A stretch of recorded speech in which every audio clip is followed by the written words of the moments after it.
Hello and welcome to another episode of the Transfer Show, our daily show here on Anfield Index, because we have a lot coming in and the stories just keep happening. And so much so that, having completed our other show a couple of days ago, Dave reckons we have enough here to talk left backs to you today. And there will be a surprise segue right at the end.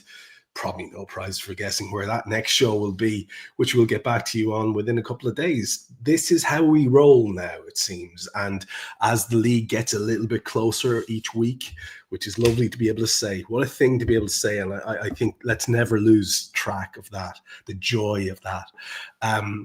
Like I said last show, things are going to get hectic. Things are going to get hectic. Lads will come out from under their cover of being nice and for the cause and start saying how they really feel about their situation at the club. And it's going to be fun. Even if some people will lose some of their favorites, that's just how it goes. But to get us rolling on this, let us enter Mr. Dave Davis to talk about the left back topic. And Dave, we've loads of places to go, but just in a general way, man, what is your feeling and what are you getting on the idea of this being really an important place for us to address? We had thought it was at the start of last campaign, but it turns out that maybe to give them the benefit of the doubt, maybe it's part of some greater scheme of things here, that we get the coach in, we see how he gets on, we take a punt on that, and then we'll start addressing things if and when. Surely now, man, that has to be addressed. It's like almost in the opposite way. Would it not alarm you if any Liverpool fan said, we don't need a new left back? It would kind of like scare the bejesus out of me. Like, what game are you watching at the moment? That people have their, and it says on the screen there for those that can't see it, like left back, is it priority? It's mandatory. It's both. It's whatever word you want to use, because some people talk about, well, we need a centre forward and this, that, and I get that. But it's one of the mandatory positions, isn't it? We have to get a left back, no matter what order you put your centre forward, your left back, your DM. It just absolutely has to happen. And it's not wanting to beat up on players too much, but the evidence is just startling. We're seeing it every week. I mean, in the last week alone, think about the Fulham game and the struggles that Andy Robertson had in that Fulham game, and then the own goal. And you could say unlucky, and I get that. Virgil said, "Yeah, it was me," but there's one thing about that word "lucky," Trev. If you're not good, be lucky. We all know that saying in life, don't we? And Andy Robertson, he's definitely, without wanting to beat up on him too much, not the first one at the moment. And his luck seems all out in the worst possible way. And a few people have used this phrase, which I completely agree with. He's at the scene of the crime, isn't he? When anything tends to go wrong, it's not the worst phrase in the world. He's at the scene of the crime all the time. I mean, I actually, for anyone who's going to start on this, like 8 million quid, legend, world-class left back in his day. Get all that out your system. Yeah, absolutely. We're talking now. We're talking where we sit right at this time. And there's a bit it's worth, I think, exploring into for Sam Maguire as he wrote about certain things, which is important to call out. Links to other left backs as well. But even stats, metrics, which I know isn't always the transfer show feel, but it's important to bring in the info we're getting in that regard as well. So, yeah, your starting point, Trev. If you don't think we need a new left back, I question everything about you as a Liverpool fan. Yeah, you're probably not asking the right questions. I'd like to tease this out a bit because, as you said, and you've teed it up there with the heading, it has to be a priority. It just has to be for various reasons. And I was really confused about something that happened at the weekend, which was seeing Andy Robbo come on so early for Tsimikas, because I hadn't seen what Tsimikas had done that was wrong. And I wasn't listening to anyone who wanted to talk to me about managing minutes for a lad who wasn't injured and was available and has not played. So that kind of thing to me made little or no sense. Now I have a little different theory, and it's just pretty much come to me now listening to you talk there. Do you think that the reason why left back is such a priority is that the manager really does not rate Tsimikas? And the reason I'm floating that out there is not because of any inside information I've got, but what else would justify bringing Andy Robertson, who'd had a stinker on so early in the game the last day, so he could come on and kind of not be very good again? There are two reasons I think you would do that. One is you really want to get Andy Robertson back into it and give him a chance to get that mistake out of his system and blah, blah, blah. And the other is you really don't want this guy, Tsimikas, to be on the pitch any longer than he has to be. You put both of those things together and it doesn't paint a very good picture of Acosta Tsimikas. No. And it does tell you that Robertson is the preferred choice. And yet we can see, and it's not, as you said, not to bag on the lad. It's not about even the most recent mistakes. It's honestly not. It's about sort of diminishing returns over a long time now. And so we come back then, don't we, to the idea of him as a lad and whether he'll be okay with the idea of playing second fiddle should we do some recruitment. But just to finish out that point about it being a priority, how can it not be, man? How can it not be? When you see that, what was you? Did you have any far more rational explanation than I could come up with there? Is that some harebrained theory I've got? You see where I'm going with that? Like, what else could justify it? 100%. I think it was something that a lot of people were asking because Tsimikas was in the lineup. He started, didn't he, after Robbo had thrown that stinker? And obviously, Liverpool have now moved to one game a week to finish the season. So the premise that every journalist, everyone was leading into was strongest side possible every game until it's won. Complete logic, innit? Win the title, strongest side and all that. And one of the two changes was Szoboszlai probably didn't have a good game, did he, against Fulham? So he comes out. Robbo definitely didn't have a good game. So he comes out for Tsimikas. And you were thinking, Tsimikas, fresh legs. That's at least part of it. And then you watch the game, and he's not a world beater, Tsimikas, in that game, but he doesn't really do anything wrong particularly. Puts in a few good crosses as well. And especially that game on Sunday, the subs got worse and worse, didn't they? The effect on the team and Robbo, again, try not to bag on the lad, but you've just got to be factual about what you observe. So I think there's massive weight in that. And the other thing that came up, and it's important to mention it, it's in this Sam Maguire article, but also on the day. Robbo is creating little at the moment to nothing, Trev. Absolutely little to nothing. You can't sort of ignore this. Sam writes, he's no longer that creative menace. His expected assists is the lowest it's ever been in his career, and it's halved from last season. So it's going on the wane big time. In case of land, people thinking this is just factual, Andy Robbo also has 0 assists in the Premier League this season. Do you remember back in the day when he was doing, was it the wingmen with Trent, and it was 10, 50, when we were competing, weren't we? Now, the record's incredible. Andy Robertson sits in the all-time records, doesn't he, of assists? Brilliant. Absolutely legend in his palm. I wouldn't dispute that. But he sits on 0 this season. He's at his career lowest at Liverpool. Like, not only does the eye test tell you he's declining, all the stats say the same thing as well. I just love him, whatever. I just don't see how you come to any other conclusion than there's a massive concern there now. We're going to use this as a segue into the next part of the show. And it's always nice to feature Sam, who, did a big old stint back in the day when he was a fetus with Anfield Index. So it's always nice to feature his articles, and he's featured quite heavily with a few cool little stories of late, big stories too. But you bring up something there that hits home with me. There's probably very few bigger Robbo fans going around than myself. And I know you're a big fan too. Yeah. But I can't do that thing of just lying, like you just said a few minutes ago. So for me, it has been diminishing returns, and that's a disappointment. You don't like to see it. It can't just be about legs, can it? And yet, It quite possibly is, because when you think of most of Robbo's assists back in the day, it was about him doing these gut-busting runs, overlaps, getting in behind, playing a 1-2 and getting a pullback or a cross from the byline.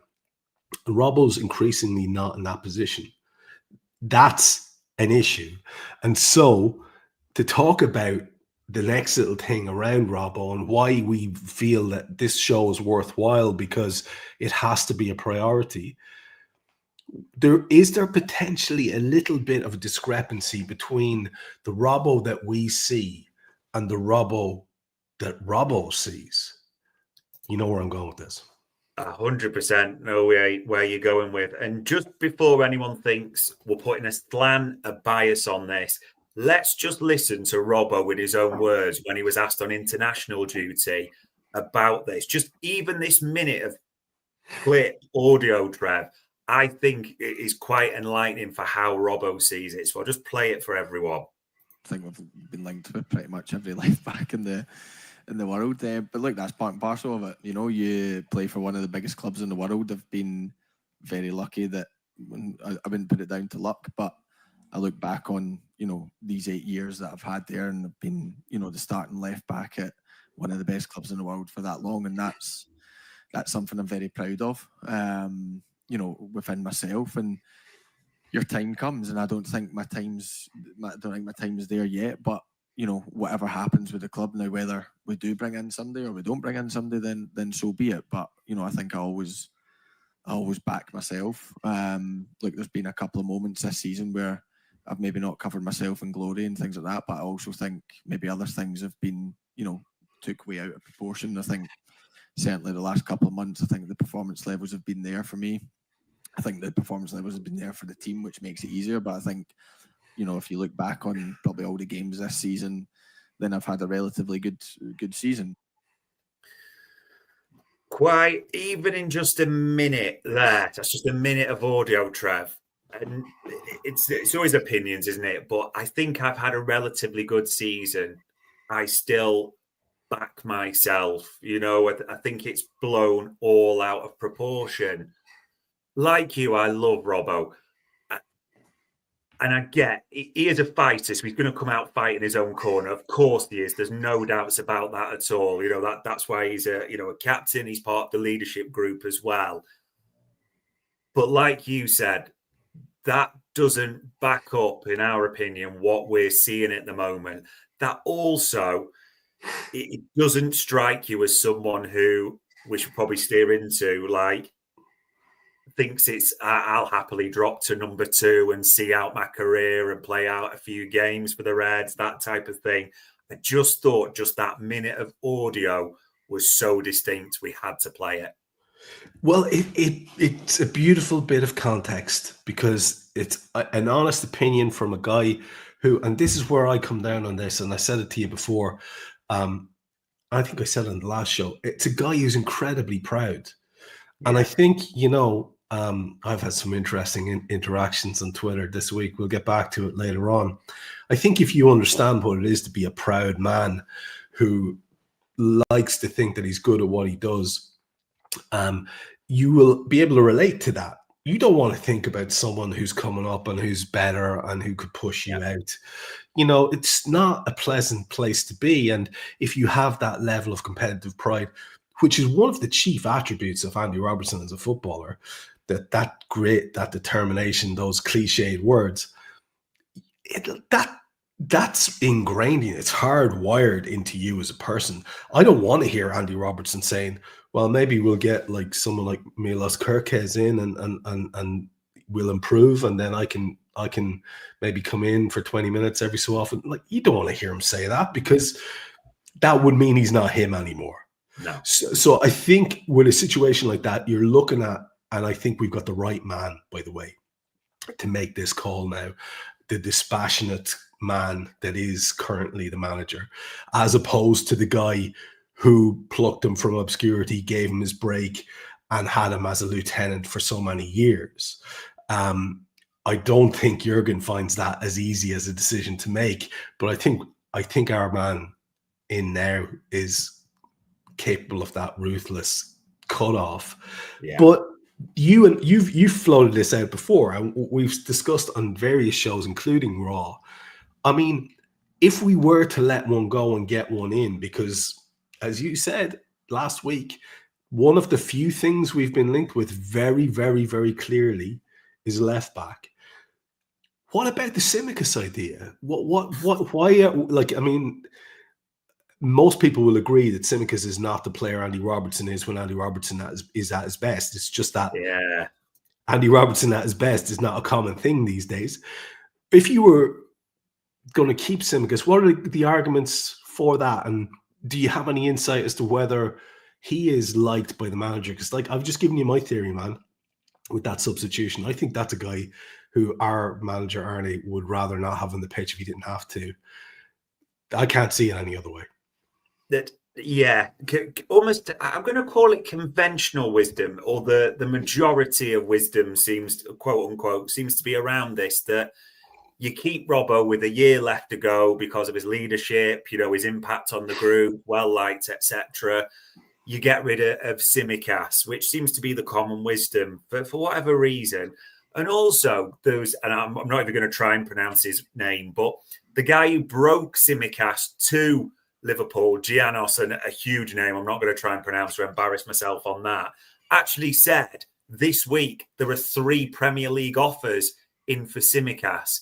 Now, I don't know on this. It'd be interesting, and I don't want to be derogatory, but there must be something when 3 Premier League clubs are interested in Kostas Tsimikas in the first place. And the reason it's worth exploring or just mentioning why I called it the perceived wisdom is when you actually look at Kostas's stats, as you mentioned it on Raw that you've talked about, the Up Boys looked at it last night, and from digging and really exploring into it, not all of them, but on the surface, Trev, Tsimikas' stats are better per 90, on the average element.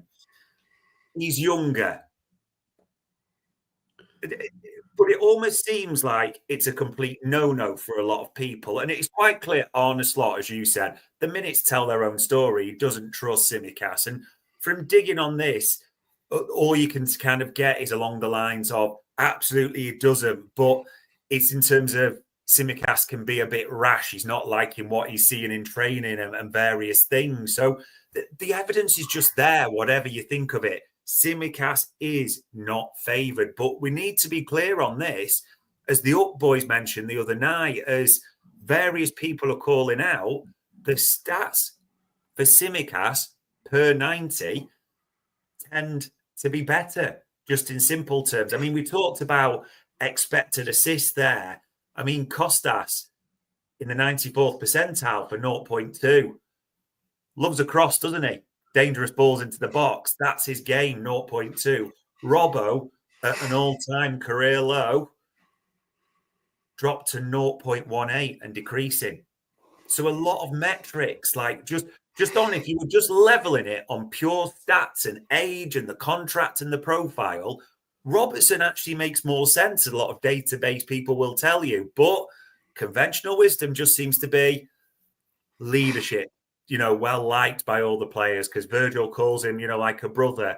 And I get there's a validity in that argument, but it just kind of mystifies me almost the way it's just dismissed the whole data and that element, considering isn't that the way we're supposed to be run at the moment? Yes. Or about something? Man, it's a great point. It's a great point. You can't keep talking out of both sides of your mouth. And that's what people do in these debates. And they set themselves up. They make themselves hostages to fortune with the things they say. Just be honest. If you're honest, you can't fuck up, right? So we talk and we try to be as completely open and honest. We like both players. But we're looking here at objective statistics. And people want to talk about intangible things like leadership. Okay, show me where that happened and it was leveraged to good effect of late. Just show me one example.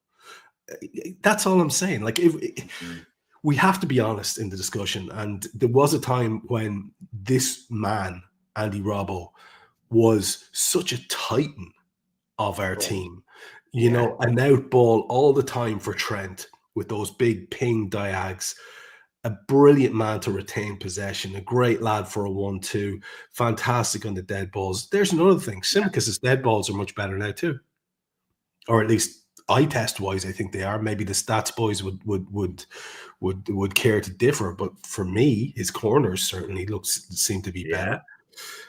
Yeah, it's a big one, Dave. It's a tricky one. And it's obviously got to be about how it might be perceived by both players. And Tsimikas is used to being a bit part player. Robbo is not used to being a bit part player. So let's just finish it with this. I mean, let's be honest about how we think this might go down. If Tsimikas gets kept on, he'll be kept on, and he might go, you know what, I'm this age now, I'm still at the top club, just won a medal. Who knows, maybe the new recruit won't cut it, or maybe he'll get injured. I can still be a big part of a big club. Yeah. Or he might say, screw it, I've got great money for the last few years, I'm off to play regular ball in wherever league. And like you said, there is Premier League interest, which is wild. And it shouldn't be wild to anyone, really. So you wonder how he'll take it. I think he's more likely to be able to be adaptable to the concept of being second. Yeah.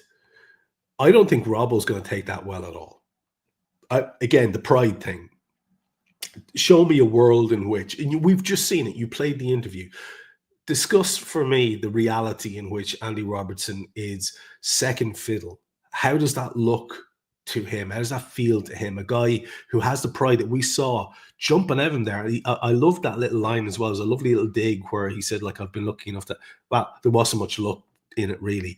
You know, he won't even give that. He won't even do that like false humility thing, because he's like, I worked hard. I'm a good player, and I've made the very best of my career, and he's well entitled to that opinion. So do you see a world in which he's happy to take a secondary role in the season to come?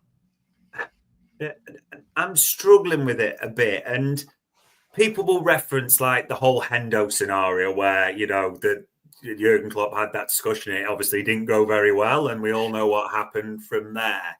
So that's almost a worst case scenario that no one wants.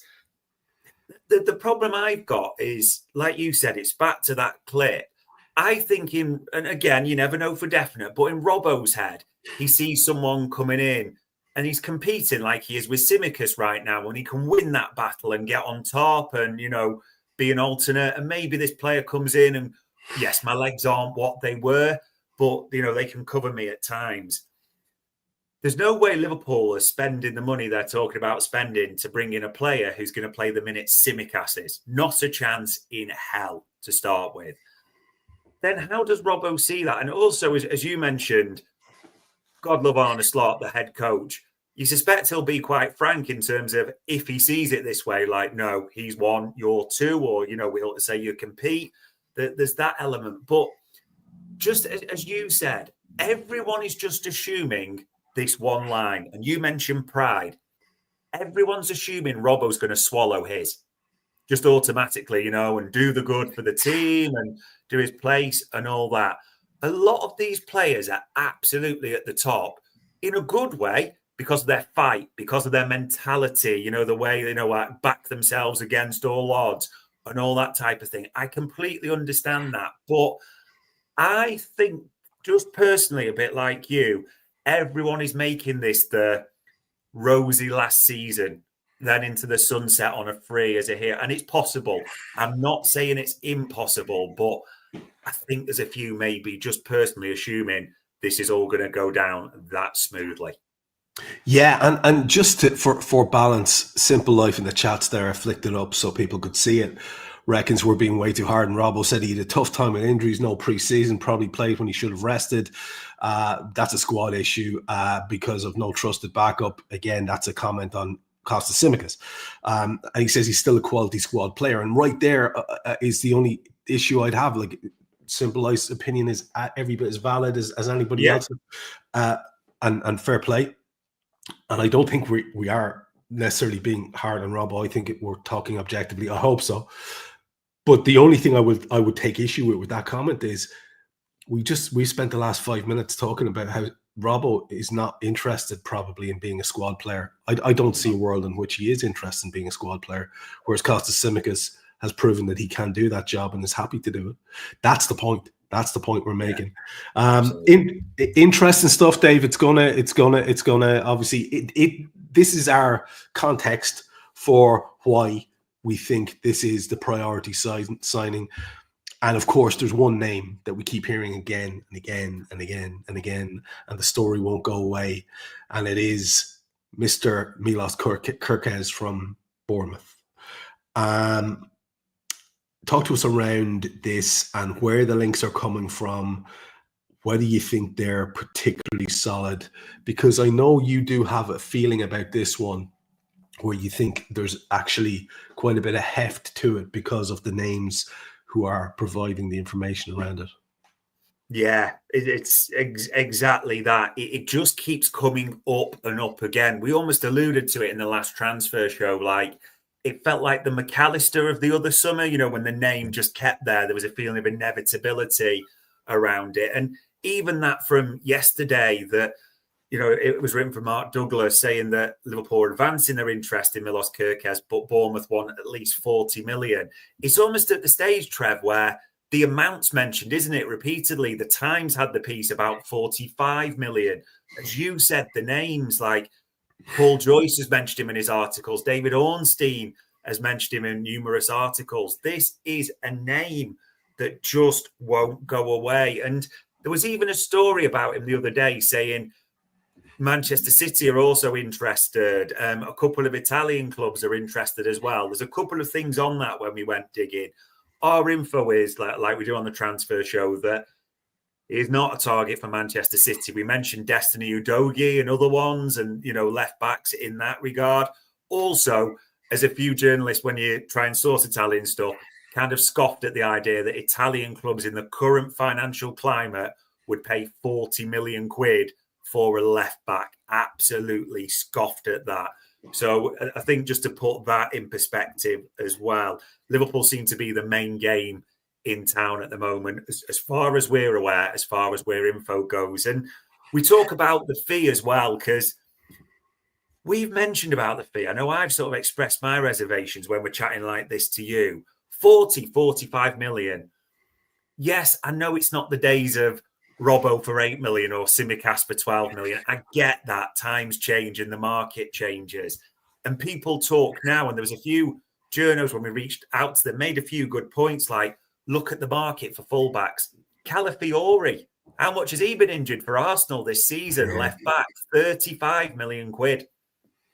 Yeah, the market, the metrics have changed. And also, that journalist made a good point to me when I said it in the chat. It's great referencing Glenn Johnson for 17.5 million, but Rafa's not here anymore and Portsmouth don't owe us cash. So that's a little bit of a deal not to really measure things against as well at the same time. So the market value isn't maybe as sort of eye-watering as people expect. But the big thing to say, Trev, is still, we've ran him on transfer market metrics, as a few other people have called out. The potential's there. No doubt about it at all. Injury record, great. But at 21, you do seem to be paying the maximum for that potential if you are going 40, 45. And potential is that it's not guaranteed or proven. It's not, but you guys said, you just mentioned you ran the numbers on him with Bart. Yeah.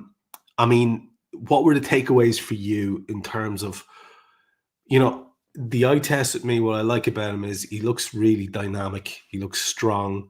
Yeah. You see fellas sort of hopping off him. He has that pace. He has that physical presence. And he looks to have a bit of a wand of a foot there in terms of he can pick a pass. That's pretty much all you're really looking for from the attacking side of the fullback. But I'm in the dark a little bit, having only seen him when it's Bournemouth have been on the TV. and I've been watching, which is rare, or whether he's played against us. I don't know the figures defensively. How did that look when you ran with Bart? There's definite positives. You're right. Like, let's be clear on that. He's what we refer to as a road runner. Goes up and down that left wing, dynamic at pace all day. That is a valuable attribute. Let's not dismiss that for 1 second. Dynamic, completely the right word as well there. It probably indicates as well why his best attribute when you see it there is his progressive carries in the 87th percentile against fullbacks. He will carry that ball, will do it at a pace, absolutely. Some decent defensive numbers, it's fair to say as well, in terms of his interceptions and clearances, very good. It's also important to say when we ran him, Trev, because we ran him about 5 months ago, then we ran him the other week, the metrics are creeping up, which you want to see, which you like to see from a young 21-year-old with no injury history as well. Things to call out, though, not good in the air. Let's not pretend that for 1 second, not good in the air whatsoever. Also, passing's interesting because if you think of like Robbo and the way Slot likes to play his left back, they're a bit deeper than they were under Klopp, weren't they? They're involved in that passing rotation. If you look at his passing metrics, a 75% passing completion. Yes, Bournemouth are a different team, different style, but it doesn't scream out at you. It's something that he'd have to work on in that regard, definitely, and improve. And also, it's weird. We called this out on the TMM show. He's got a highlight reel, hasn't he? You've seen a couple of crosses that are brilliant and people are getting them in, video compilations and all that. But when you actually stack the numbers up over the season, his expected assists are below Robbo and Tsimikas. And actually, it's not bad. People can look at 2 goals and 5 assists, but actually in terms of the numbers and the minutes, it could be upscaled. And yes, in a better team, you can argue that could get better. But that's probably the key word. There's a lot of good, but there's a lot of potential. And I think the question mark that a lot of people are putting against it is, you're paying for the good. I get that. But we also seem to be paying the top whack for potential when it's not yet proven or guaranteed. And people are going to jump on that because they're going to say, he's been brilliant this season. Yes, he has. He's been very, very good in terms of his speed, other bits as well.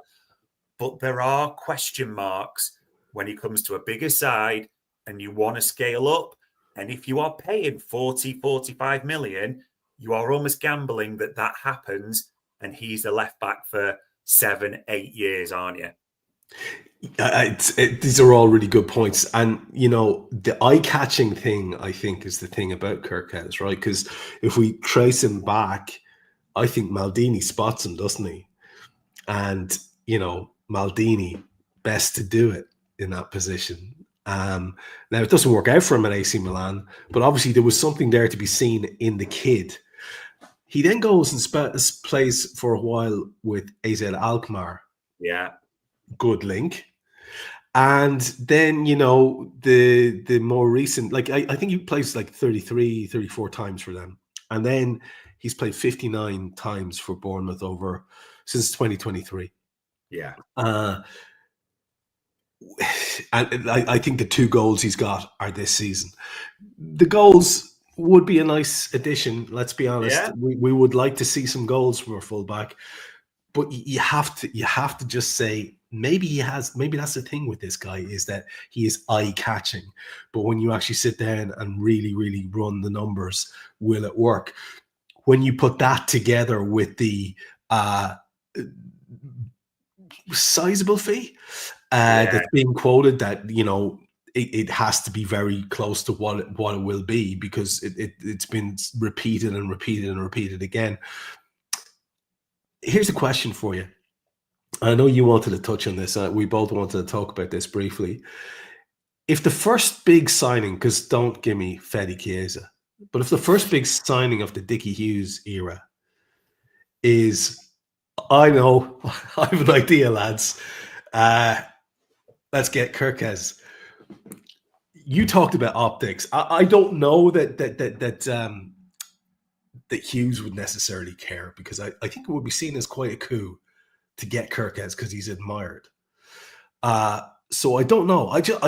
I'm wondering about this. I spoke about it on the last show, and someone came at me on Twitter about how screw Bournemouth. Like if we want to take Semenyo and Huijsen and Kerkez, well, that's just life in the big leagues. That's what we said on the show. I said those exact words. It's always really interesting to me to get put in my place by people who are saying the things that I just said. Remarkable stuff. Do a listen, lads. But what do you think about that? About the idea of the way that we've been linked so heavily with three players there. Semenyo was a strong link for a while. Huijsen, we spent a lot of last show talking about. And now the one that's always been there is Kerkez as well. Like, does that make sense to you just as, well, a feature of who we've got in there at the moment in the shape of Richard Hughes? Or do you think these are real tangible links? And what do you think about the idea of our main man being seen to deal exclusively or, maybe do 2 deals with his ex-club? What does that do? We care about any of this? You're right. You made the point, and I went digging on it a little bit to see. And actually, the info we're getting back is, if only people could see our WhatsApp, but the messages I've been sending you back and forth, the screenshots are along the lines of, there is a bit of a thinking about the optics, as I say, and perceptions around this, because Richard Hughes leaves Bournemouth. Richard Hughes signs Bournemouth players, and there is a perception element to that. Ultimately, like you said, if the players are good and the players are right, absolutely, you buy them anyway. The data will tell you that. But it is interesting that, as you said, and you mentioned other names there, it's important to say, our info is that Liverpool, as we said in the transfer show, is nothing new. Dean Huijsen, a big target for us this summer. We've made the pitch. Virgil's called it. As we got through Anfield Index today as well, it seems like the football project is the big element, and Chelsea look like they're out the running for it now, is our info as well. So that panel, that club, the field, the options, whatever you want to describe it as, seems to be getting smaller and smaller. So Dean Huijsen is clearly a target, and Kerkez seems clearly a target as well. So you'd maybe have questions like, it'd be almost like if Arne Slot kept recommending, do you know who's got good players? Feyenoord. And you'd be a bit like, hold on. Like, you wouldn't just jump there. You'd want to make sure it's analysis. So there's that element. And we've also been linked with Semenyo, like you said as well. I mean, there's no way Liverpool are signing 3 players from the same club. Absolutely not a chance in hell. So it's important to mention, because our info from, as you mentioned it and digging around, is, other journalists and other parties have said Liverpool are just aware of the perceptions, the optics, if you want to call it that, as well. So don't just dismiss that might come into the mix at the same time. Yeah, look, man, it's all very, very interesting, you'd have to say. I want to just address one thing before we finish up here, because there was a social media post by Kerkez recently where he he posts a picture of himself hugging the football with the legend "I am incomparable" on it.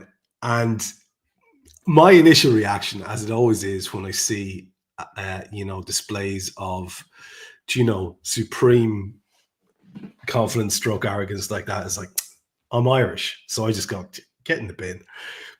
Now, I will admit, I was the first person to say the best part about how the Premier League changed when it became the Premier League and not the First Division was the influx of foreign players who would say in post-match interviews, I played well there. Yeah. This was a whole new thing. And I'm quite happy to say if I've done something well. So it's not an issue around that. I was being spoken down the nose to by people who are saying, do you not like the idea of people showing confidence? What's wrong with someone showing a bit of confidence? That's not the point. You can show confidence. You can be a self-confident player. We've got a squad full of them.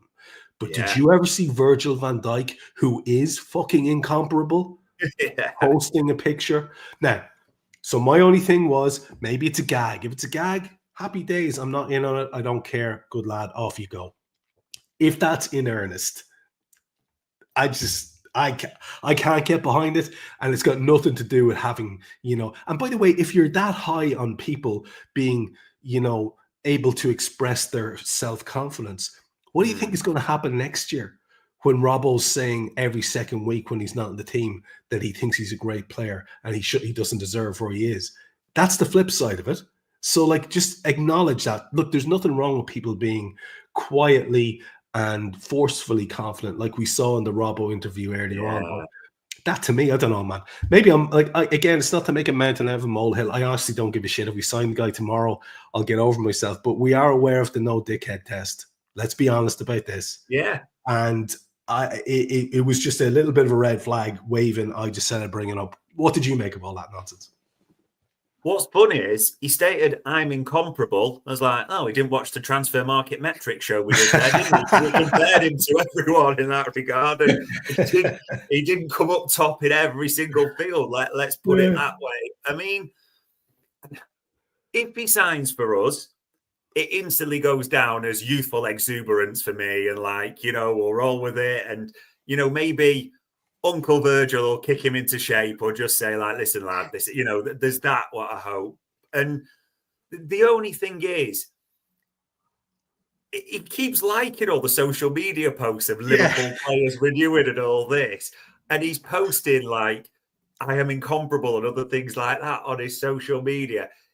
Do you remember when Roy Keane used to say, Pogba, he's a free spirit. He's just a bit different. Maybe that's an element for him as well. And we'll give him I'll give him a bit of rope on that. But if he does come to Liverpool, we can stop this nonsense straight away. Yeah. Look, a lot of I've got a few Dutch mates, and they are, sort of, not to stereotype, but they are far more quick to be self-complimentary, and they don't have any ick about it like some of us over this side of the world do. And I'm just wondering, whether or not that will. Can you imagine a situation where Virgil's having to have that conversation with him? I don't know. I just don't know. Maybe Arne will be fine with it. Maybe it's the Dutch thing. Imagine this. Imagine we've just beaten Brentford or something 2-0 and they're on Sky Sports and they're doing the lean, where they do it against the sponsors bit and they're talking and Virgil's doing his normal, we played well and all this, nobody's going to get man of the match award. So Milos, you started well at Liverpool. How do you think you did? I am incomparable. Can you imagine what Virgil reaction Van Dijk's face will be like to that type of thing as well? People were joking. We're not saying he'd do that. It's just a point worthy of discussion. And it is an interesting one, definitely. Loads of people are throwing name after name into the chat, and that's where we're going to finish, is with some of the rest of the names. Because, the story about Kerkez is the biggest, strongest linked, most repeated, has the most info around it with details about money and all the rest of it. And then you have the added angles of, as you said, the social media liking campaign. But there are obviously other people who are out there in the left back area. Some of the names have been thrown out there. But I wouldn't mind just thinking, what do you think about that? One of the names is Hato. Then we've got Ait Nouri, who was mentioned right back at the start of the show by someone, and again a couple of times. Yeah. Carreras, I know Dave Hendricks high on him. Hincapié, where did that link go? Because back at the late days of Klopp, we were very much linked with Hincapié. Oh, by the way, just one thing on the Klopp thing I wanted to mention, just to tie a little bow on the Kerkez thing. I know for a fact, because I have been told, that there were a couple of lads who didn't necessarily get their chance as much as other people wanted them to get their chance. And the reason was they weren't great chaps. This is what I've been told by someone who I trust. So that's what we're talking about when we're talking about the dickhead test, just so you know. It's not just based on some sort of waffly crap. But let's get to these other names now. What do you think where did the Hincapié thing go? What about Ait Nouri, who was really, loads of us were high on him as an option. The lad from Ajax as well. What do you think?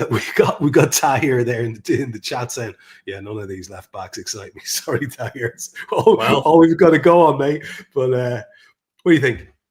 Thanks for finishing the show there, Tahir. Yeah, much appreciated. So, in terms of the names, they've been mentioned at some point, haven't they? Is it on the screen? Hato, absolutely. And I mean, he was at the game, wasn't he? That got us excited at one stage. The fact he can play both positions, like left back and left centre back. He's now a full Dutch international. So people keep mentioning that name.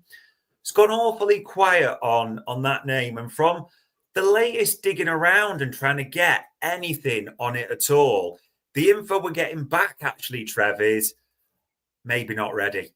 Maybe not ready. The jump from Ajax and, the Eredivisie, which is a poor league, no offence to Dutch people, it just is in European football terms. It's no in comparison terms. So, yeah, talent, yes, but ready to come and be Liverpool's starting left back, not sounding great at all. As we mentioned, Nouri. Now, if you just look at his surface stats, Wolves have been poor. And he's got 4 goals and 6 assists, 10 goal contributions, in a so attacking sort of just headline stats look very good, you could argue, on that regard. Plus, we have seen Ait Nouri do a really good job on Mo Salah in the past, and that's not easy. So that's another very much in favour, because we do want our left back to be predominantly well capable of defending. So that is another little tick in his box, I would have thought. Yeah, absolutely. And with his defensive metrics, when we reviewed him about 4 months ago or so with Bart from earlier in the season, a lot of his defensive metrics, and I mean this in a good way, have ticked right up over that period, because FBrefs are always based on 365 days. So if you played well once or twice, it ain't going to change much, but a distinct uptick that way. But again, from digging around on Nouri, there's still maybe a few question marks against some defensive numbers, the aerial bit. And again, for these two, Hato, Nouri, we're just not getting anything to say. And I know people are saying, no, it's going to be Nouri. It might be, but we ain't getting that. And I'm not lying to you. I wish I could say, yeah, he's in the mix. There's all these options. We ain't getting that name. And then the other two that you mentioned, there's an air of manifestation with these two. We've definitely been linked with them both at some point. Absolutely. Carreras, I like him. I really do. Watched him since we were linked with him for a while. There's a lot to like about this ex-Manchester United kid who didn't want to go back. There's a lot to like about someone whose stats are really good in both boxes, really drives forward well and offers a threat and a solidity at both ends. I can tell why, as you said, Dave Hendrick and others are high on this player. No doubt at all. I also just love the fact that if you look at his FBref profile, he looks exactly like Javier Bardem in No Country for Old Men. So that just adds weight to his potential to be a left back for us as well. So there's that. Just on that, to hear, I want to put that comment, it's valued at around 50 million. He's only got a year left to go, but Wolves have apparently got an option. So the 2-year element plays a part as well in terms of his transfer fee there. That's important to say. And then the best, the one that a lot want, he's on the screen, Hincapié. I mean, if you look at his profile as a fullback, Trev, a lot of green there, isn't there? A lot of high green, a lot of liking, as in can play centre-back, has a centre-back profile as well, which will be very valuable. Linked with us a lot. Also, in terms of what you look for, or Arne Slot seems to look for in a left-back, look at those passing percentiles. 93rd for attempted, 94th. That is what you could see as a slot left-back. Pedigree, can play both positions. Absolutely, you could see. This is why we put on the screen manifested names. For me personally, I'm not saying Kerkez is bad, because we're not 12. We don't go good, bad. That's not what we do in that regard. But in terms of what we can see, and people are saying, and I get this, they're like, you've got to look at Carreras in terms of the Portuguese league. I'm not disagreeing with that. Mike Johnson, as I put that on the screen now. But don't forget, Carreras has come through United's youth academy, has got that experience. There's all these elements come into the mix. It's never just straightforward, clean cut.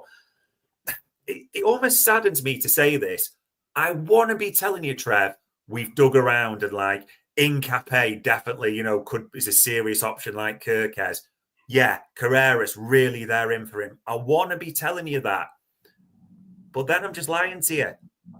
I would love to be able to have more names on the mix, but it's important. One of the reasons we've done this show is just to say, I would love them to come to fruition. But right now, do not have them on the radar or close. You're so right. And it's the correct word. Most of these names are people's projections and manifestations of their own wishes, what they would love to happen, as opposed to any direct links. I got the feeling that there was some sort of more direct link with Hincapié this time last season or whenever it was, but it doesn't seem to be a thing now. And we have to remember we have a whole different sort of setup in terms of the profile of player that is being requested or wanted, and the profile of player that is being scouted perhaps has changed slightly too.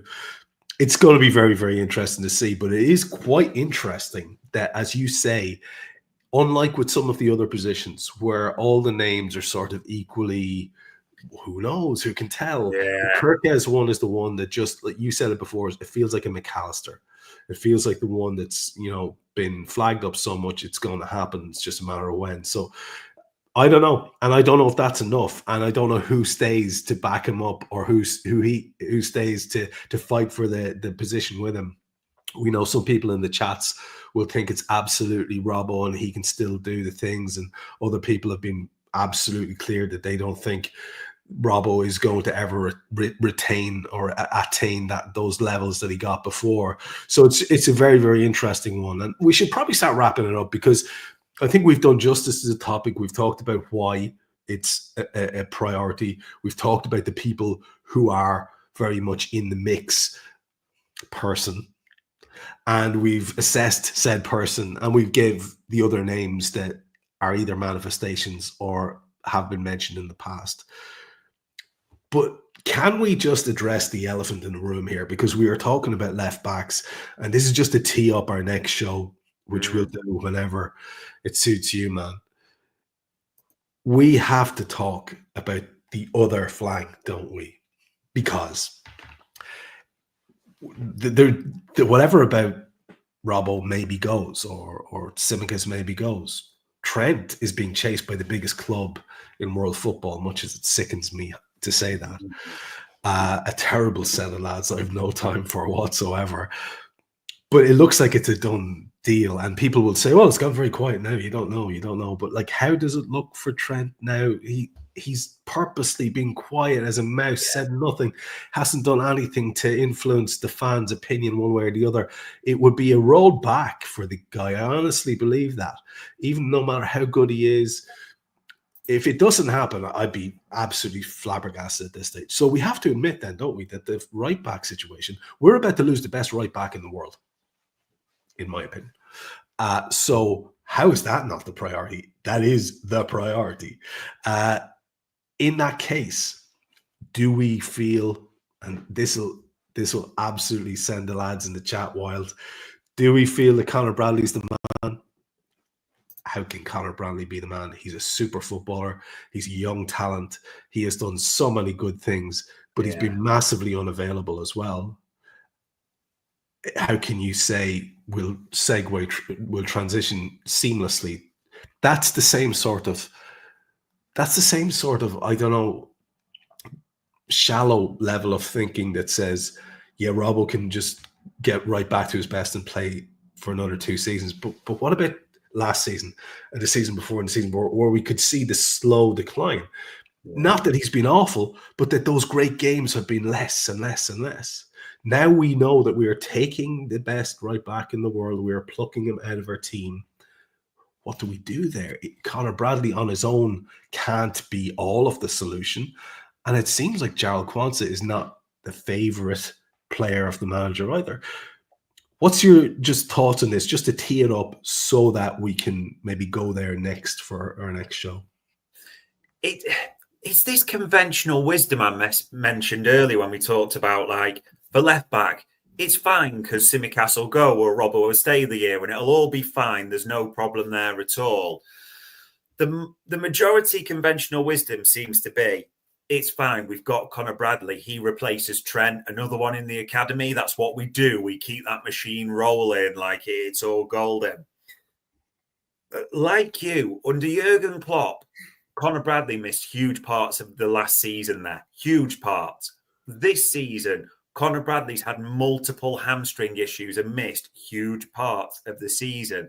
There is absolutely zero objective evidence that Conor Bradley can do a season as Liverpool's right back in the Premier League. There's just not. His age. And when you start with Trent, who I agree, and people say Hakimi, and you can debate that separately. But for me, the best right back in the world. So anything's a drop. It's all about how big's the drop and how do you replace him in the aggregate, as they say, to use an American phrase. If Conor Bradley is your direct replacement,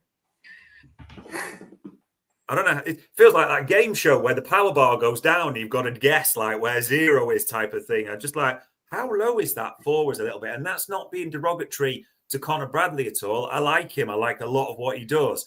But the drop-off from Trev to Conor Bradley is big. And everyone's just saying that this is like, oh, it's fine. And even the names we're being linked with, there's a lot of young right backs, isn't there, Trent, that will almost become Conor Bradley's deputy almost, it's assumed, and they will try and build up. Again, there is just a little bit for me. People are putting this down too easily. And conventional wisdom is it gets replaced, easy days, no problem at all. I'm not sure I see it that way. I can see why people are high on him. I was lucky enough to see him live twice this season. Once last season, one this season. And he was actually fantastic both games. I mean, really, really good. Yeah. I saw him in that Chelsea game where he was outstanding, and back when Darwin Núñez was a good footballer for us. And it was infectious, and you're in the crowd, you're thinking, look, oh, we've got the next one. And yes, he has loads going forward. And I think he's very good going in defense as well. He loves a tackle. I think he was really, really good the last game, positionally as well. A lot of people are quick to jump on that just because he's young. But you could see how the replacement in the aggregate could occur if we maybe go creative at left back, and that we could maybe sort of get a defensive midfielder in to free up one of our other midfielders to be just more attacking, so we don't have to have that rotational thing that we do with all of those guys breaking their necks, running up and down, Don Sabozai, Mac covering everywhere, Grav covering everywhere. And then you have someone like Conor, but that's assuming that Conor can play there every week. And again, the evidence does not show that. He could just be unfortunate at this stage of his career. It could be that, but you cannot build on it could be. So it looks like we're going to have to recruit there as well. And there are some very interesting names being linked with the right back situation. I think it's fair to say we probably need to do a show on that soon. Yeah, 100%. It's in a good way, though. Unlike summers before, and even when we're doing this left back special tonight, the context is everything. You bring that in terms of what we're looking at, but names are there, options are there. It does seem like you expect. I think we'd all be astonished beyond belief if there's not recruitment in left back and right back as well. So it's right to face into all of that. And we look forward to doing it. We look forward to doing it with you guys live in the chats. We look forward to doing it for our listeners, for our viewers. All of you in the aggregate have added up to quite a few people in recent weeks, and it's very gratifying for us to do the show and seem to have at least hit something that you like. So we'll hope to keep doing that for you. Myself and Dave enjoy these chats immensely. So we'll be back with you for a right back show, unless something breaks in the meantime, which means that we have to come back and talk about a new signing, which would just be sick, wouldn't it? What a pain. But this is what we're here for. And remember, we've got 2 transfer windows coming up. So this is what the show is all about. So last word to Dave. I just want to say thanks, man. Another great job of collating as much data as possible for a topic that's absolutely to the fore and something we need to look at. Any last words on how you're feeling just about how this is shaping up? Looking forward to the whole thing. And even in the immediate future, we'll see if people are looking forward to a good Friday and what that may bring as well. Yeah. Absolutely, dude. Absolutely. We will join you when we feel the news is there next. Good luck.